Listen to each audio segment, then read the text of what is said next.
"Are you serious, Colonel? You called in a civilian? An old man to fix a 60-ton main battle tank?" Lieutenant Davenport's voice, sharp with the condescending edge of a new degree, cut through the damp morning air of the motor pool. He gestured with a tablet toward the silent, monolithic form of the disabled M1 Abrams, then toward the man standing beside it. Thomas Wilson, 78 years old and clad in simple grease-stained coveralls, didn't so much as flinch. His hands were tucked into his pockets, his body relaxed, but his eyes were fixed on the tank. They were the pale, washed-out blue of a man who had spent a lifetime staring into desert horizons, and they held a stillness that seemed to absorb the young officer's contempt without reflection. He was listening, not to Davenport, but to the silence of the great machine. Colonel Miller, the man who had made the call, stood a few paces back, his face a mask of strained neutrality. He knew he was taking a risk. This wasn't just any tank. It was the lead vehicle for a critical readiness exercise starting in less than 48 hours. Every second it sat here dead on the concrete was another nail in the coffin of his brigade's reputation. Davenport, oblivious to the deeper currents of the situation, pressed his advantage. He was the head of the engineering team, a rising star with a mind full of schematics and diagnostic flowcharts. He saw the world in binary, as a series of problems that could be solved with the right software. This old man was an anomaly, an unquantifiable variable that offended his orderly worldview. "Sir, with all due respect," Davenport continued, his tone suggesting none was actually due, "my team has been working on this vehicle for 36 straight hours. We've run a full systems check, a level 3 diagnostic on the Honeywell turbine engine, and a complete hydraulic pressure analysis. Every data point we have indicates a catastrophic failure of the main power unit. The computer is unequivocal. It needs a full depot-level replacement, which means a flatbed, a crane, and about 3 weeks we don't have." He tapped his tablet for emphasis, as if the glowing screen were an unassailable shield of logic. His team of young engineers, all in their early 20s and equally devoted to the digital gospel, shuffled their feet and exchanged smirks. They saw a living fossil, a relic from an analog age being brought in to bless a dying supercomputer. The absurdity was palpable. Thomas finally stirred. He began a slow, deliberate walk around the perimeter of the tank. He didn't look at the access panels or the diagnostic ports. Instead, he ran a gnarled hand over the cold, scarred steel of the turret, his touch gentle, like a man greeting an old, wounded friend. The Abrams sat low on its torsion bars, a behemoth of depleted uranium and composite armor, humbled by a ghost in its own machine. Dust from the training fields clung to its flanks, a testament to its recent and final exertions. He stopped near the rear of the tank, near the massive engine grills, and turned his head slightly, as if catching a scent on the wind. His voice, when it came, was quiet and gravelly, a stark contrast to Davenport's clipped precision. "How did she sound before she died?" Davenport blinked, thrown by the simplicity of the question. Sound? The engine output was nominal until the point of failure. The decibel readings were within standard operational parameters. Thomas's gaze didn't waver. "That's not what I asked. I asked how she sounded. Was it a clean shutdown or a dirty one? Did she scream or did she choke?" A few of the younger mechanics shifted uncomfortably. They had been there. They had heard it, but they had never thought to describe it in such a way. The data log shows a sudden, complete loss of power. "Any strange smells?" Thomas asked, his eyes now scanning the hydraulic lines running along the chassis. "Burnt fluid, ozone, anything sharp," Davenport scoffed, regaining his footing. This was the primitive nonsense he'd expected. "Sir, we're well beyond smells and vibrations. This is a 1,700 horsepower gas turbine engine, not my grandfather's lawnmower. The onboard computer monitors thousands of metrics per second. If there was an issue, it would have been logged. The computer only knows what you tell it to look for," Thomas said softly, almost to himself. He knelt down, his old knees protesting with a faint creak, and peered at the massive road wheels tracing a line of sight along the suspension. The humiliation was becoming a spectacle. Other soldiers, drawn by the unusual sight of a civilian being given access to a broken main battle tank, began to gather at a respectful distance. Their whispers created a low hum beneath the tension. They could feel the friction between the two men, the clash of two entirely different worlds. Davenport decided he'd had enough. This old man wasn't just wasting his time, he was undermining his authority in front of his team and now half the motor pool. He stepped forward, planting himself between Thomas and the tank. "Colonel Miller, I have to insist," he said, his voice rising. "This is a waste of valuable time and a breach of protocol. My team is ready to begin prepping the tank for transport to the depot. Please ask your guest to leave the motor pool. He's a civilian liability in a restricted area. Colonel Miller's face tightened. He opened his mouth to speak, but Thomas preempted him. The old man slowly got to his feet, pulling a worn, greasy object from the pocket of his coveralls. It was an old Zippo lighter, its silver plating worn down to the brass in smooth patches. He flicked it open and closed with a practiced rhythmic click-clack, the sound sharp and clear in the tense silence. Davenport let out a short, incredulous laugh. "What are you going to do now?" "Fix a 60-ton tank with a cigarette lighter." The sound of the Zippo, the metallic snap, was a key turning a lock in Thomas's mind. For a fleeting second, the gray, overcast sky of the motor pool vanished, replaced by a blinding, sand-blasted sun. He was 25 again, suffocating in the cramped engine bay of his own Abrams, the hell on wheels. The air was thick with the smell of diesel and fear. Outside, the world was a maelstrom of screaming shells and the terrifying roar of an Iraqi Republican Guard tank company cresting the dune. His comms were dead. His fire control was dark. His tank, his crew, his world was dead in the water. Over the static, he could hear his commander's frantic, fading shouts about an imminent overrun. And in that hellish darkness, there was only one pinprick of light, the tiny flickering flame of that very same Zippo, illuminating a hairline crack in a secondary fuel line, a crack so small that the advanced diagnostics of the day had missed it completely. He remembered the desperate, frantic work of his hands, wrapping the line, using a clamp he'd salvaged from a broken radio, his knuckles bleeding, his heart hammering against his ribs. He remembered the desperate prayer he'd uttered as he hit the ignition, and the glorious, life-affirming scream of the turbine catching, roaring back to life, just as the first enemy T-72 appeared in his sights. The memory, vivid and violent, was gone in an instant. Thomas's eyes, which for a moment had reflected the fire and terror of battle, were once again calm and steady. He snapped the Zippo shut. He looked at the smug, dismissive face of the young lieutenant. "Something like that," he said. From across the motor pool, Sergeant Price watched the scene unfold. He was a tanker, part of the crew whose steel beast now sat broken and silent.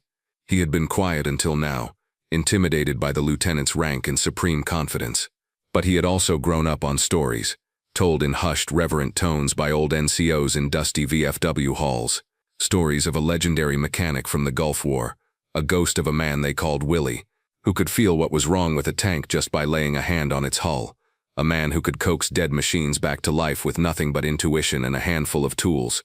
He never thought he'd see the man in person, but when Colonel Miller had first introduced the quiet old civilian as Thomas Wilson, a name from the legends had clicked into place. Now he watched as Lieutenant Davenport, puffed up with his own importance, moved to end the confrontation. "Colonel," Davenport said, his voice hard, "my men are going to begin the disconnection sequence. I need this area cleared. Now." He gestured to two of his junior engineers, big, strapping kids who looked deeply uncomfortable with their new role as bouncers. "Please escort Mr. Wilson to the gate."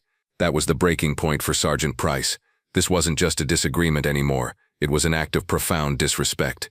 He saw the two engineers start to move toward the old man. Acting on pure instinct, he slipped behind a parked Humvee, pulling out his personal cell phone. He knew he was about to shatter the chain of command, but some things were more important. He scrolled through his contacts and found the number he was looking for. The phone rang twice before a gruff voice answered. "Davis, Master Gunner, it's Sergeant Price, from the 3rd Brigade." "Price, what do you need?" "I'm busy, sir," Price said, his voice a low, urgent whisper. "You're not going to believe this. They've got Willie Wilson out here at the 3rd Brigade motor pool." There was a pause on the other end of the line. "Say that again, Sergeant." "It's him, Master Gunner. Thomas Wilson. Colonel Miller brought him in to look at our downed Abrams. And some new engineering lieutenant is about to throw him off the base. He's calling him a liability." The silence that followed was heavy, dangerous. Sergeant Price could almost feel the pressure building through the phone. The game had just changed. He didn't know the details of what would happen next, but he knew, with absolute certainty, that the cavalry was coming. Miles away, in a cluttered office at the U.S. Army Armor School, Master Gunner Michael Davis slammed his phone down into its cradle with enough force to make the plastic groan. His face, a roadmap of a 30-year career etched with the suns of Iraq and the winters of Grafenwehr, was flushed with a deep, furious red. "Are you kidding me?" he roared to the empty room. His aide, a young captain, poked his head in, his eyes wide with alarm.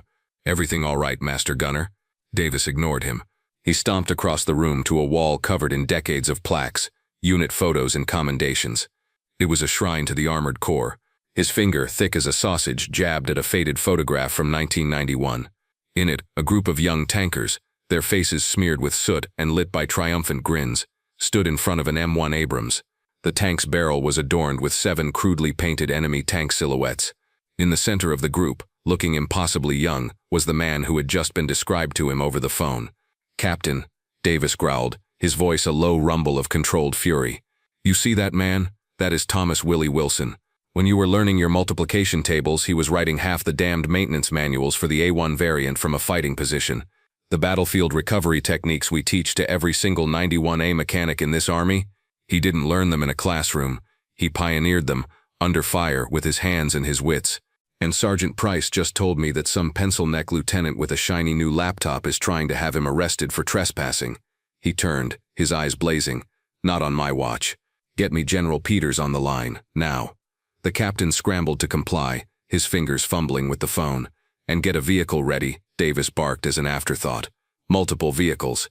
Tell the general's office that the ghost of 73 Easting is being disrespected by one of his new officers. Use those exact words." The name hung in the air like a thunderclap. The ghost of 73 Easting. It wasn't a call sign, it was a title, a piece of living history. The aide's face went pale. He suddenly understood the magnitude of the storm that was about to break over the 3rd Brigade motor pool. The urgency was no longer about a broken tank, it was about defending the honor of a legend. Back at the motor pool, Lieutenant Davenport was savoring his victory. Colonel Miller, though visibly distressed, had not countermanded his order. The 2 young engineers, hesitant but obedient, had approached Thomas Wilson. The old man hadn't moved, but he looked at them with an expression not of anger but of deep, weary disappointment. Davenport decided to deliver the final blow himself, a clear and public reassertion of his authority. He strode forward, stopping directly in front of Thomas. "Sir, for the final time I am ordering you to vacate this restricted military area. Your presence is interfering with official operations. If you refuse to comply, I will have the military police detain you. Is that clear?" He had crossed the Rubicon.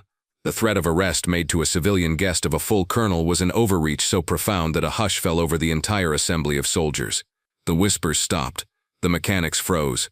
This was no longer a simple jurisdictional spat. It was a public and brutal humiliation of an old man. Thomas simply gave a slow, sad shake of his head. He looked past Davenport toward the silent tank as if to say he was sorry. It began as a low rumble, a vibration felt more in the chest than heard with the ears. It was a sound every soldier on that base knew, the sound of heavy vehicles moving at speed. But this wasn't the whine of the MP's patrol cars. This was deeper, more menacing. Heads turned toward the main road leading into the motor pool. Within seconds, a convoy of black command vehicles and sand-colored Humvees came into view, moving far too fast. They didn't slow down. They fanned out and screeched to a halt in a perfectly executed tactical formation, their tires kicking up clouds of dust and gravel. The entire motor pool was suddenly enveloped in an atmosphere of crisis. Doors flew open with synchronized precision. Out stepped a 2-star general, his uniform immaculate, his bearing radiating an aura of absolute command. He was flanked by the furious-looking Master Gunner Davis and a retinue of senior NCOs and officers, men whose chests were heavy with ribbons and whose faces were set like stone. They moved as one, a wave of rank and righteous anger rolling across the concrete. Every soldier in the vicinity, from the lowest private to Colonel Miller, snapped to the position of attention. Jaws hung open.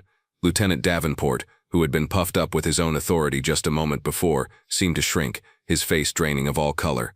He looked like a man who had just realized he'd mistaken a hornet's nest for a football. The 2-star general, whose nameplate read Peters, completely ignored Davenport. He ignored Colonel Miller. His eyes, like laser sights, were locked on one person only, the old man in the greasy coveralls. He strode across the tarmac, his boots echoing with purpose, and stopped precisely 3 feet in front of Thomas Wilson. In the dead silence, he brought his hand up in the sharpest, most impeccably respectful salute of his long career. His voice, a commander's baritone accustomed to booming across parade grounds, was clear and strong. "Mr. Wilson," General Peters declared, his voice carrying to every corner of the motor pool. "It is a distinct honor, sir." Thomas, looking slightly taken aback by the sudden fanfare, returned a slow, tired nod. Then Master Gunner Davis stepped forward, positioning himself so he was looking directly into Lieutenant Davenport's terrified eyes. His voice was not loud, but it was cold as steel and carried the weight of 30 years of authority.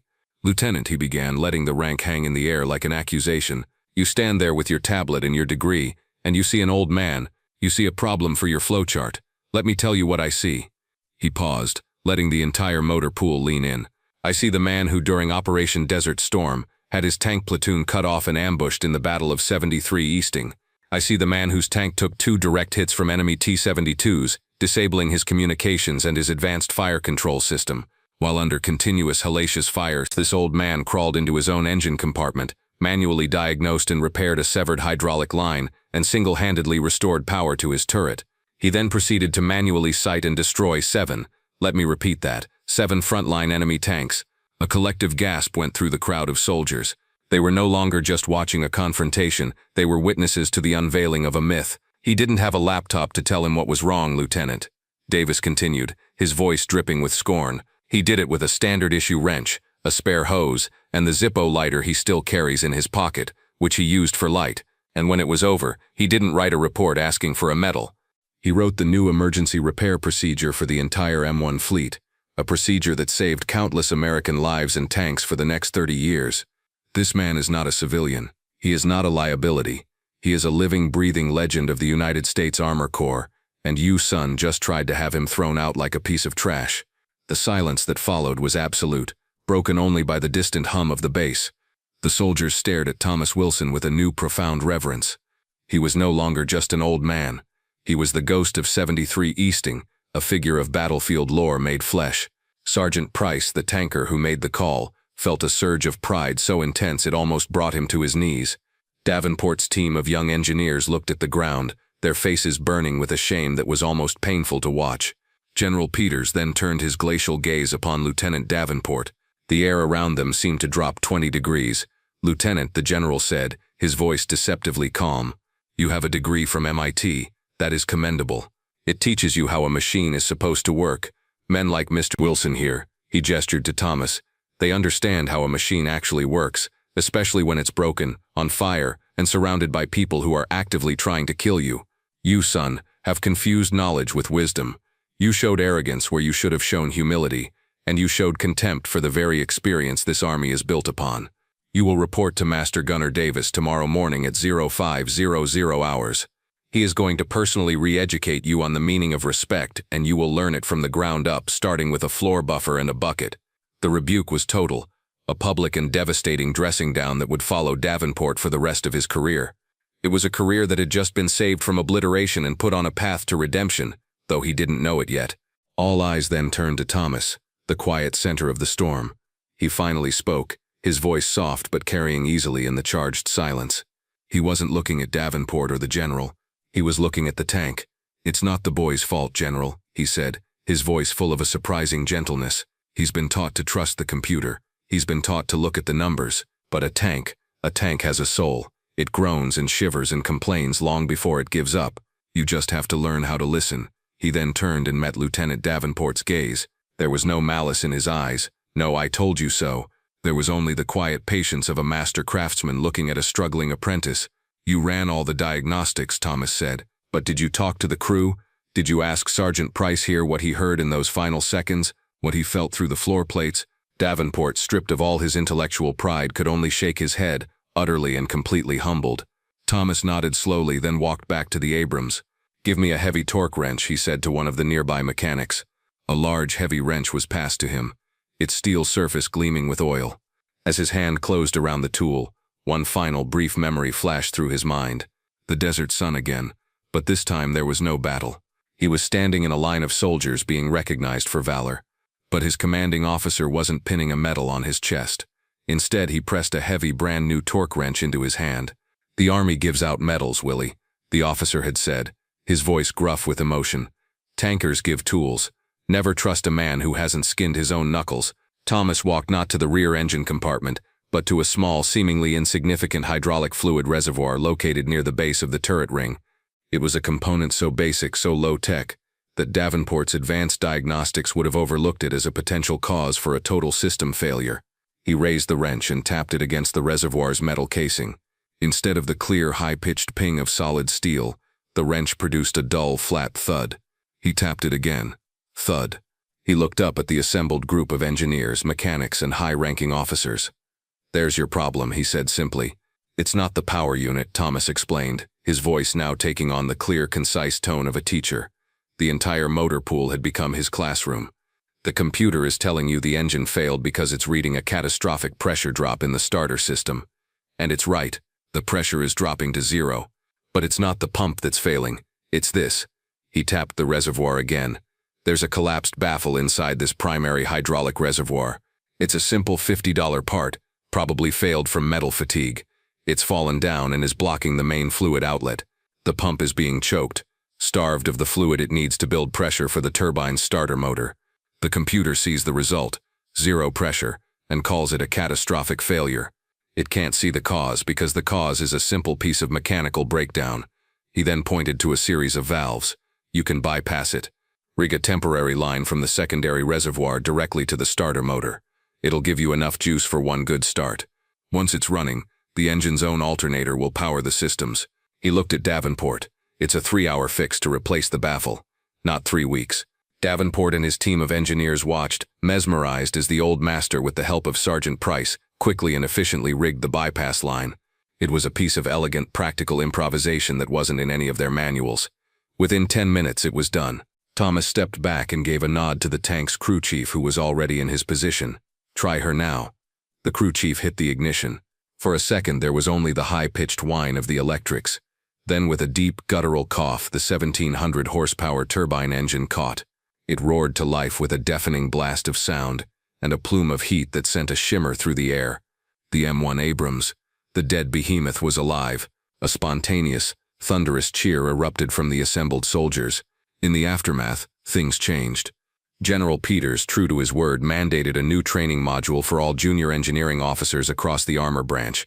It focused on sensory diagnostics, crew interviews, and hands-on problem-solving before ever plugging in a computer. Co-developed by a humbled Lieutenant Davenport and Master Gunner Davis, it was officially named the Wilson Method. Thomas was brought on as a highly paid civilian consultant, a title he found endlessly amusing. Davenport was not drummed out of the service. Instead, he was remade by it. He spent the next 6 months under the direct, unforgiving tutelage of Master Gunner Davis. His days were spent not in a clean lab but in the grime and grease of the motor pool, learning from the very sergeants he had once dismissed.